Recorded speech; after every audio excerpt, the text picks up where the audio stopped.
Much, and Senator Cruz. Thank you, Mr. Chairman.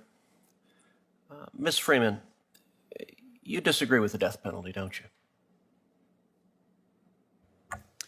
Senator, I support the rule of law, and if confirmed, I would apply the rule. Ms. Freeman, that was not the question I asked you. You disagree with the death penalty, don't you? Senator, if confirmed, I would apply the law regardless of any views that I may or may not have. So you're hesitating because you're afraid to answer honestly.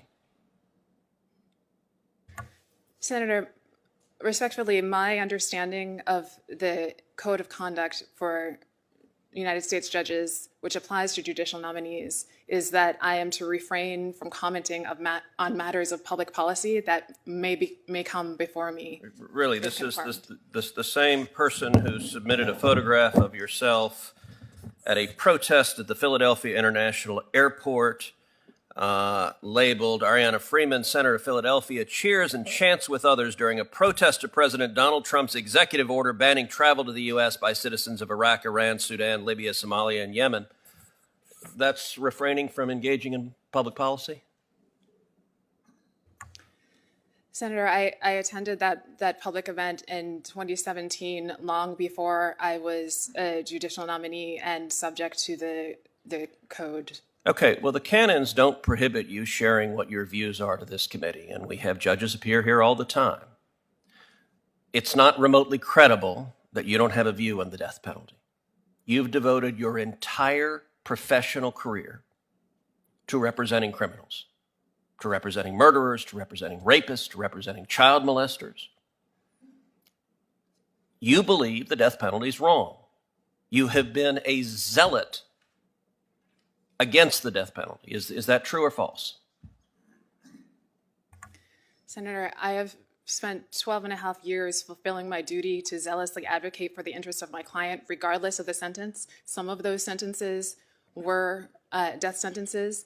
For the past 8 or so years, I have worked on non-capital cases. Okay, well, I'll tell you, let's take the case that the Pennsylvania Supreme Court talked about, and Senator Hawley discussed this some.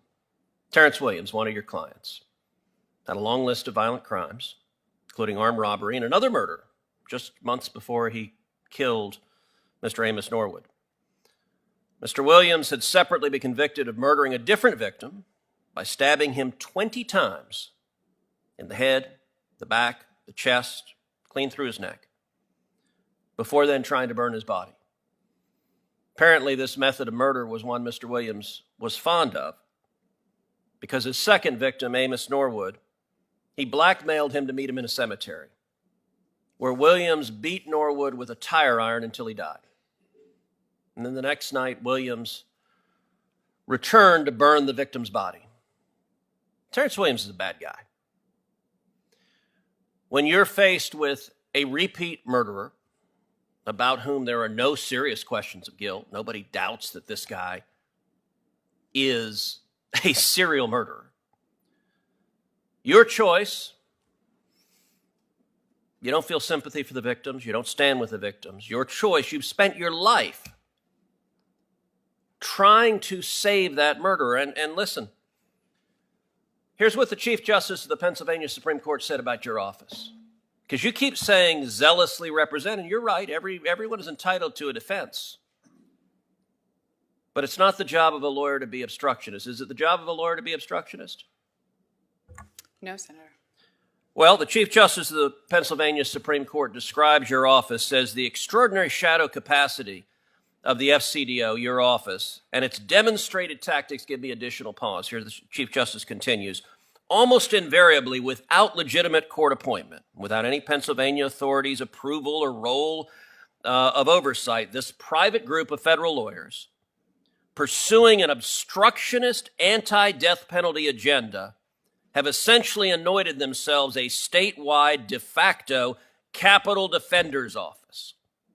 Common tactics of the FCDO include multiple attempts to delay and obstruct cases, as well as attempts to unsettle and undermine Pennsylvania law. Do you think it's extraordinary that the Chief Justice of the Pennsylvania Supreme Court accuses you and your office of being zealots engaged in an obstructionist anti-death penalty agenda?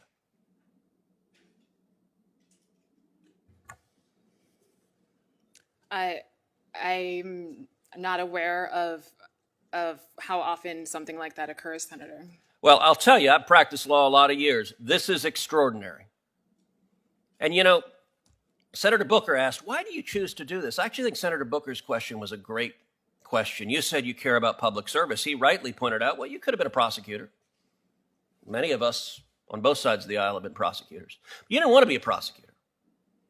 You wanted to stand with the criminals because, as the Chief Justice has said, your office is engaged in a zealotry, in an agenda against the death penalty, game playing.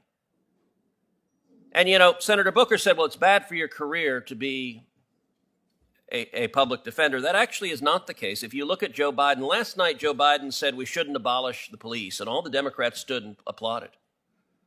But interestingly enough, Joe Biden keeps nominating some of the leading advocates for abolishing the police to senior positions in the Department of Justice, and every Senate Democrat confirms them. Joe Biden keeps nominating DAs who refuse to prosecute violent crime to be federal prosecutors, and every Democrat votes to confirm them. And Ms. Freeman, you should feel comfortable.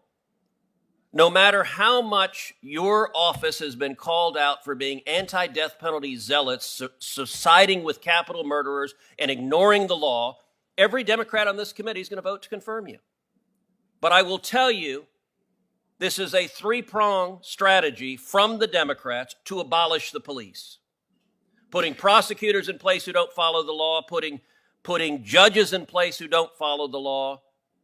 And there's a reason we see crime rates and murder rates and carjacking rates skyrocketing across this country, because the job of a judge is to follow the law, not to be a zealot pursuing a political agenda.